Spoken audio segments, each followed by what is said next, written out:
উঠছে তিস্তার পানি থেকে। মরুভূমি বানিয়ে দেয় বাংলাদেশের গোটা উত্তরাঞ্চল, আবার ভরা বর্ষায় বাঁধ খুলে দিয়ে ভাসিয়ে দেয় বাংলাদেশকে। ভারতের গজলডোবা এবং অন্যান্য ব্যারেজ নির্মাণের ফলে বাংলাদেশ কতটা ক্ষতিগ্রস্ত হচ্ছে, শেখ হাসিনা পতনের পর তিস্তা নিয়ে কি ভাবছে অন্তর্বর্তীকালীন সরকার, তা জানাবো আমাদের সহকর্মী সোহাগের ভিডিও চিত্রে। চলুন শুরু করা যাক। বাংলাদেশ ভারত তিস্তার পানি বন্টন সমস্যার সমাধান করতে পারছে না।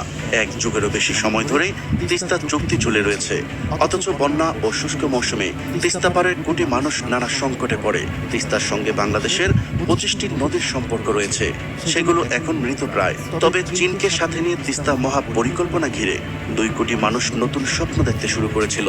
তিস্তা প্রকল্পের আওতায় নদীটি ড্রেজিং এর মাধ্যমে আরো 10 মিটার গভীর হবে। দুই পারে 173 কিলোমিটার বাঁধ দেওয়া হবে, ফলে বন্যা প্রতিরোধ করে দুই পারে ফসল ও ঘরবাড়ি রক্ষা পাবে।